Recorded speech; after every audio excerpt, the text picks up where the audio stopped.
네, 여러분 안녕하세요. 이동학입니다.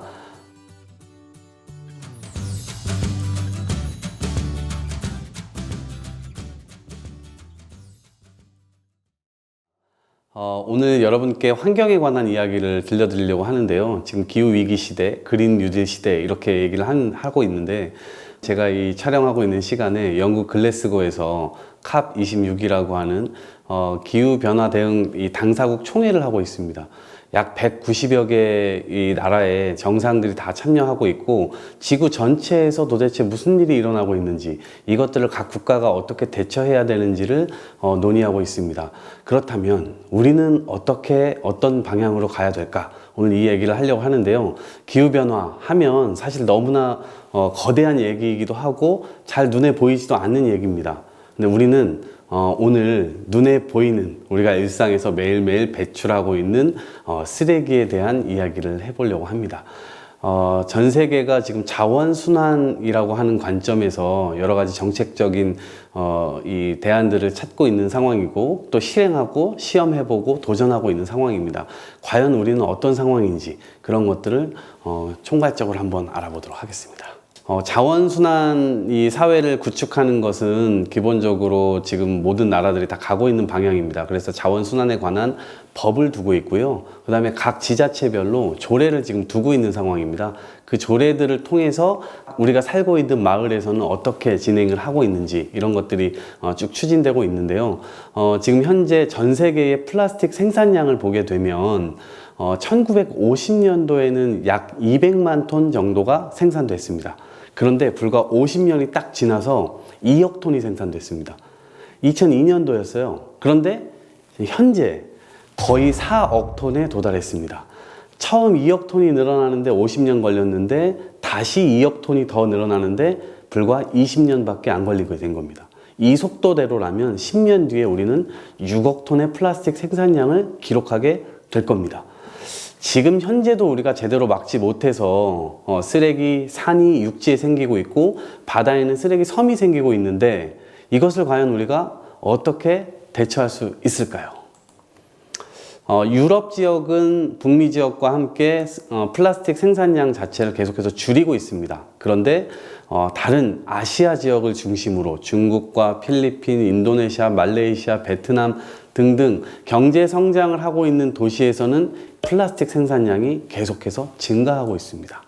그래서 이 플라스틱은 한번 생산되면 웬만해서는 이것이 분해되지 않는다라고 이제 지금 나오고 있기 때문에 영원히 우리랑 함께 산다라고 생각하면 됩니다. 그런데 이것을 계속해서 이 체계로 가게 되면 지속 가능한 지구에 우리가 얼마나 많은 해로움을 줄 수 있는지 그 해가 우리들에게 어떻게 돌아오는지 이런 것들이 지금 큰 문제가 되고 있습니다. 플라스틱 생산량이 1950년도부터 지금까지 약 90억 톤 정도 이게 생산이 됐는데요. 이 체계로 계속 가게 되면 결국 지구도 그렇고 우리 나라도 그렇고 우리가 살고 있는 도시와 마을도 그렇고 지속 가능성을 현저하게 잃어버릴 가능성이 큽니다. 어떻게 해야 될까요?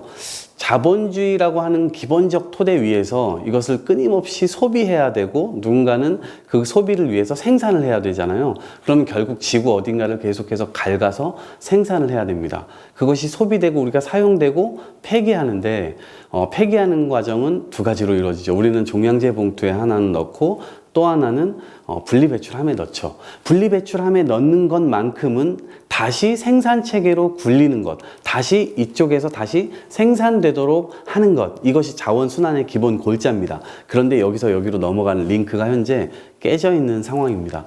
이것들이 지금 현재 우리 앞에 놓여 있는 과제라고 볼 수 있습니다. 불법 쓰레기산이 2019년도에 환경부 통계로 235개 이상이 적발이 됐고요. 실제 그때 그렇게 조사를 했음에도 불구하고 여전히 어디에 얼마나 묻혀 있는지 우리가 알지 못하는 쓰레기 산도 상당히 많습니다. 그리고 바다로도 매년 약 20만 톤 가까이 우리나라에서도 해양 쓰레기들이 배출되고 있는 상황입니다. 육지에서 제대로 관리되지 못한 쓰레기들이 결국엔 바다로 가서 해양 생태계, 해양 식물들, 해양 생물들을 완전히 죽이고 있는 상황입니다.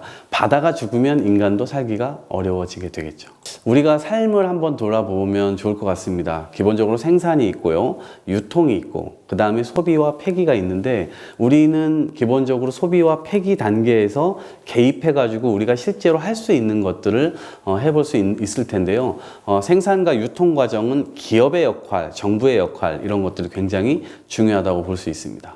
그래서 전반적으로는 왼쪽에 찍혀 있는 이 방점을 오른쪽으로 찍어보자 라고 하는 겁니다.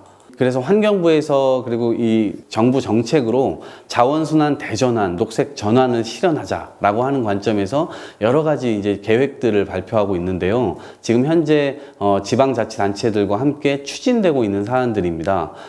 그래서 이 폐기물을 일단 기본적으로 절감할 수 있는 부분들, 그 다음에 유통 포장재, 이런 것들은 대부분 한 번 사용되고 버려질 목적으로 절반 이상, 생산되는 플라스틱의 절반 이상이 바로 그 목적으로 만들어지기 때문에 이게 일회용품의 이 남발이 상당히 큰 문제가 되고 있습니다. 그리고 이제 소비 차원에서는 친환경적인 소비를 좀 촉진시키는 것이 굉장히 중요하겠죠. 자, 그리고 폐기물 특성에 맞는 이제 분리배출을 해야 되는데, 우리가 일상생활에서 모두가 분리배출을 잘 하고 있다라고 생각하시는 분도 계시고, 혹은 너무나 알쏭달쏭한데 이러한 것들도 굉장히 많으실 겁니다. 이러한 교육이라든가 분리배출을 제대로 시키는 것, 그리고 동시에 분리배출이 쉽도록 이 생산을 하는 것, 물건 자체를 디자인할 때부터 폐기 단계까지 고려해서 생산하는 것, 이것들이 기업들과 함께 가야 되는 부분입니다. 그리고 이 수거 체계를요, 어차피 우리가 자원순환 사회로 계속 가려고 한다면 기본적으로 수거 체계가 쉬워야 됩니다. 그리고 그 수거 체계를 통해서 조금 더 양질의 쓰레기들이 잘 거쳐서 쓰레기가 아니라 자원이 되도록 만드는 것이 매우 중요하겠죠. 그래서 자원이 되려면 결국 이 수익성이 있어야 됩니다. 수익성을 잘 보장하기 위해서 공공이 좀 나설 필요가 있다, 이렇게 생각을 합니다. 자, 그 다음에 우리가 분리배출을 잘 하고 난 다음에 그 재생 원료로 쓰이잖아요. 이 재생 원료를 가지고 어디에다가 쓰여지게 할 것인가, 이 수요처를 확보하는 게 굉장히 중요합니다. 그래서 환경부와 각 기업들을 연결하는 이러한 플랫폼 같은 것들이 필요하지 않을까, 이런 생각을 합니다. 그리고요, 과연 우리가 쓰레기들을 발생되는 그 속도를 지금 처리되는 속도가 못 따라가고 있거든요. 이 처리하는 속도가 과연 따라가게 하려면 그냥 단순히 자원순환 경제만 만든다고 해서 가능한 일이 아닐 겁니다. 워낙 오염되는 쓰레기들도 많고요. 실제로 소각을 해서 소멸시켜야 되는 부분들도 상당히 많습니다. 서울에서는 우리가 2025년도까지, 2026년도 이후부터는 실제로 소각한 재만 묻도록 되어 있습니다. 그래서 직매립이 금지되어 있는 상황이기 때문에 서울은 필연적으로 환경기초시설이라고 하는 소각장과 매립장이 필요합니다. 그런데 이것은 우리가 인식체계 안에서 혐오시설이라고 하는 인식이 너무나 강하게 되어 있습니다. 이것들을 지금 넘어서지 못하고 있는데요. 몇몇 나라들이 이런 것들을 넘어섰습니다. 예를 들면 덴마크의 아마게르바케 소각장, 바로 주택가 옆에 있습니다. 그 주택가 옆에 소각장을 스키장으로 만들어둬서 운영을 하고 있습니다. 엄마들이 아이들을 그 소각장에 데리고 가서 교육도, 환경 교육도 받으면서 스키장도 즐기고 암벽 등반도 즐기고, 그리고 거기에서 레스토랑에서 밥도 먹습니다. 우리가 혐오시설이라고 하는 그 인식을 완전히 뛰어넘는 사례죠. 그러니까 전 세계에 있는 관광객들이 덴마크에 가면 바로 그 랜드마크가 소각장이기 때문에 거기를 방문합니다. 오스트리아도 마찬가지입니다. 오스트리아의 슈피텔라우 소각장은 도심 한가운데 있습니다.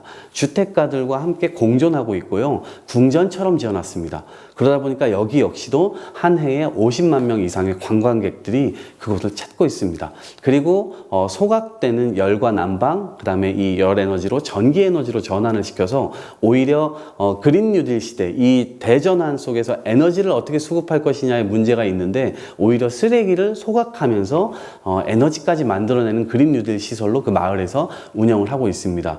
소각장을 중심으로 6만 가구의 열과 난방, 전기를 공급하고 있는 시설로, 아주 그린 뉴딜 시설로 좋습니다.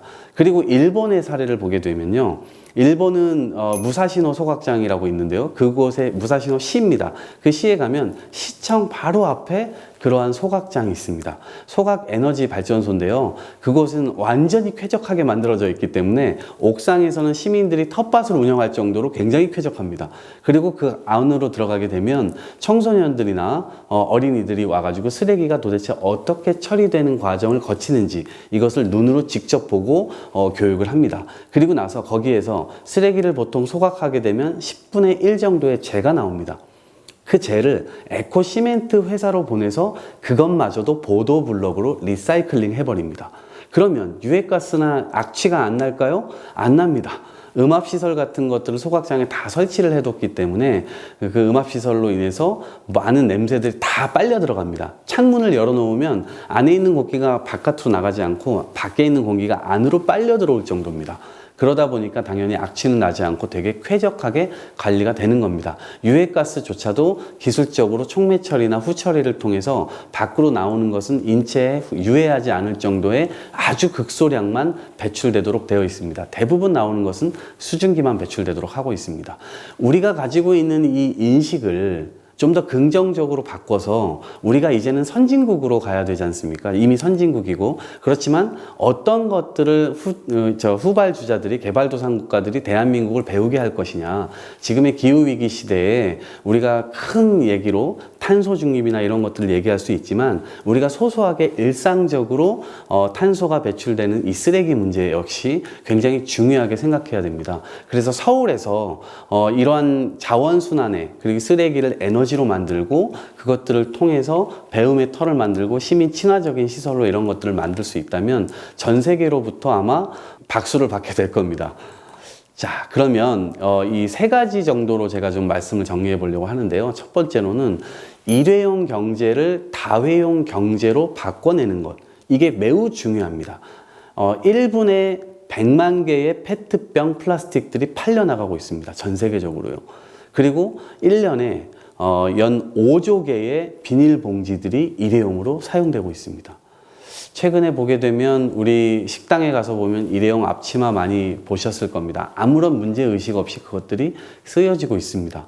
그냥 원래는 우리가 다회용으로 사용할 수 있는 천 앞치마들을 튀지 않게 식사 한번 하는데 우리가 쓰레기를 그렇게 만들어야 될 이유가 있을까요? 우리가 현실에서 무엇부터 바꿔낼 수 있는지 우리가 한번 노력해 보면 좋을 것 같습니다.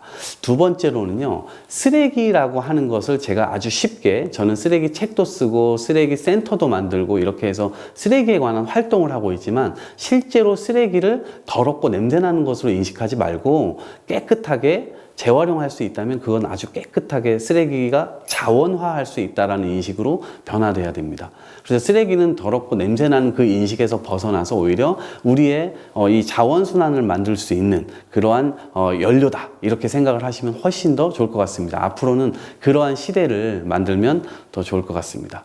그리고 향후에 지금 이제 우리나라가 그 환경교육진흥법 같은 것들을 막 만들어서 시민들을 대상으로 쓰레기를 어떻게 덜 발생시킬 것인지 그리고 이것을 발생되면 효율적으로 어떻게 처리할 것인지 그리고 그것들을 최종적으로 어떻게 자원으로 순환시킬 것인지에 대한 교육들을 굉장히 많이 만들고 있습니다. 앞으로는 더 많이 만들어지게 될 겁니다.